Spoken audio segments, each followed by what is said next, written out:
I'd like to start this week with a request, and this one goes out to the followers of the three Abrahamic religions, to the Muslims, Christians and Jews. It's just a little thing really, but do you think that when you've finished smashing up the world and blowing each other to bits and demanding special privileges while you do it, do you think that maybe the rest of us could sort of have our planet back? I wouldn't ask, but the thing is, I'm starting to think there must be something written in the special books each of you so enjoy referring to that tells you it's all right to behave like precious, petulant, pugnacious pricks. Forgive the alliteration, but your persistent power-mad punch-ups are pissing me off. It's mainly the extremists, obviously, but not exclusively. It's a lot of mainstreamers as well. Let me give you an example of what I'm talking about, okay? Muslims. Listen up, my bearded and veily friends. Calm down, okay? Stop blowing stuff up. Not everything that's said about you is an attack on the Prophet Muhammad and Allah that needs to end in the infidel being destroyed. Have a cup of tea, put on a Cat Stevens record, sit down and chill out. I mean, seriously, what's wrong with a strongly worded letter to the Times? Christians, you and your churches don't get to be millionaires while other people have nothing at all. They're your bloody rules. Either stick to them or abandon the faith. And stop persecuting and killing people you judge to be immoral. Oh, and stop pretending you're celibate as a cover-up for being a gay or a nonce. Right, that's two ticked off. Jews. I know you're God's chosen people and the rest of us are just whatever, but when Israel behaves like a violent psychopathic bully and someone mentions it, that doesn't make them anti-Semitic. And for the record, your troubled history is not a license to act with impunity now. So, when the letters come, and I'm guessing they will, I can guarantee that each one of those faiths will be utterly convinced that I've singled them out for special criticism. Why did it have to be us? Islam is a peaceful faith. I don't see what's wrong with being Christian. We're a peaceful, loving faith. How dare you, after all we've been through? We Jews know how terrible violence can be. You see, all of them will be convinced that they're the ones being picked on. The Abrahamic faiths are like Scousers. They're always convinced they're a bit harder than everyone else. Right, and why is it that all of these faiths claim to be peaceful, when even the most fleeting glance at a history of warfare will tell you otherwise? The relationship between religion and warfare is very similar to the relationship between ant and deck. You could have one without the other, but I'm not sure anyone would see the point.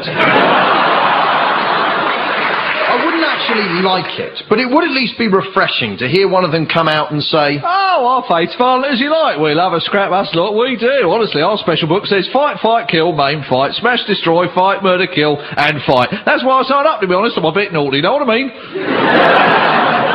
But no, all of them claim to be peaceful religions. Yeah, peaceful right up to the point where someone takes something they think is theirs, or says the wrong thing, or looks at them funny, then it's fighty, smashy, kicky, punchy all the way.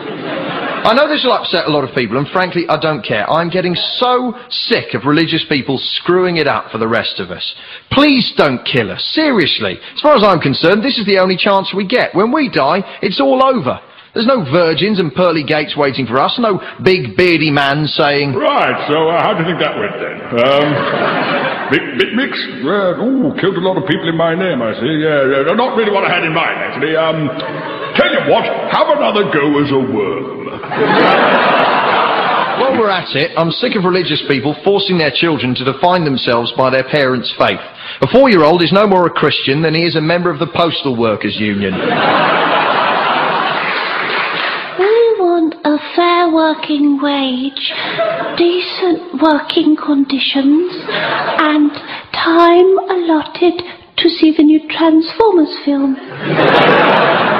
said a spokesman.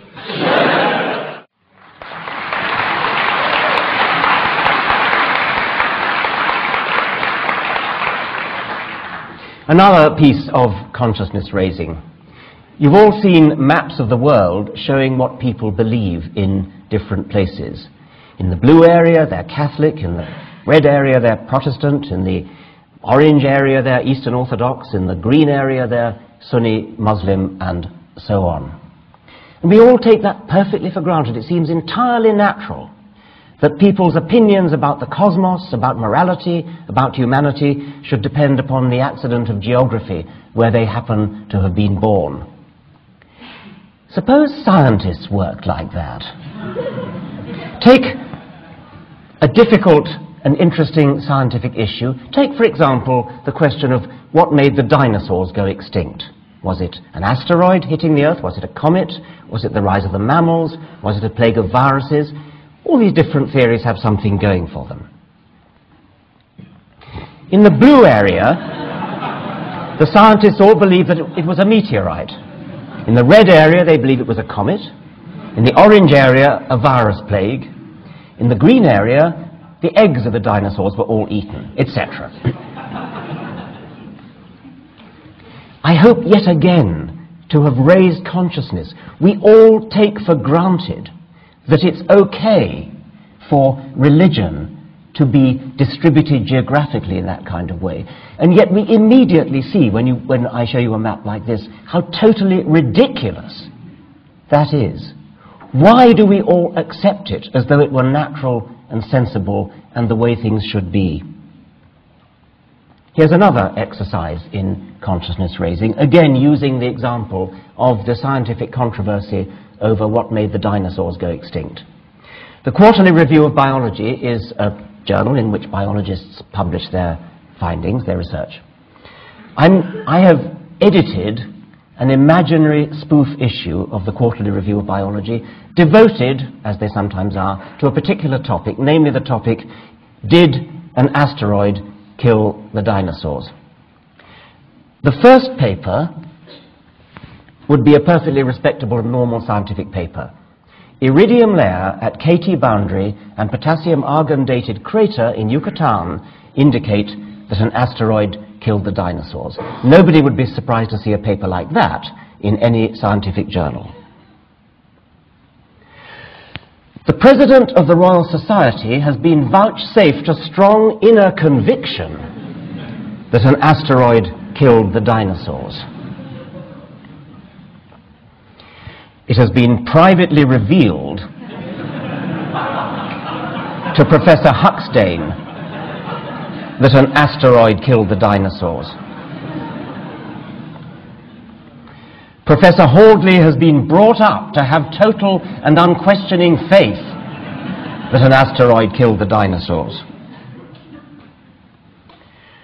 Professor Hawkins has promulgated an official dogma binding on all loyal Hawkinsians that an asteroid killed the dinosaurs. Professor Huxtane is personally offended by all strident, shrill and polemical denials that an asteroid killed the dinosaurs. Professor Hallux derives deep personal comfort from his belief that an asteroid killed the dinosaurs. The President of the National Academy of Sciences has issued a fatwa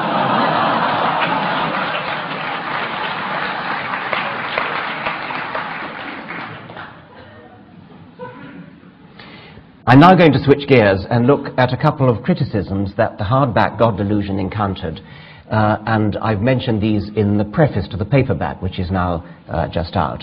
Interestingly, some of the strongest criticisms came from atheists who, although they don't believe themselves, believe in belief, as the philosopher Dan Dennett puts it. I'm an atheist, but I wish to dissociate myself from your shrill, strident, intemperate, intolerant, ranting language. Well, actually, if you look at the language of the God Delusion, it's rather less shrill or intemperate than we regularly take in our stride when listening to political commentators, for example, theatre critics or book critics or restaurant critics. Here are some quotes from restaurant criticisms of London restaurants in the leading papers recently. It is difficult, if not impossible, to imagine anyone conjuring up a restaurant, even in their sleep, where the food in its mediocrity comes so close to inedible. All things considered, quite the worst restaurant in London, maybe the world, serves horrendous food grudgingly in a room that is a museum to Italian waiters' taste, Kirker 1976. The worst meal I've ever eaten, not by a small margin, I mean the worst, the most unrelievedly awful. What looked like a sea mine in miniature was the most disgusting thing I put in my mouth since I ate earthworms at school.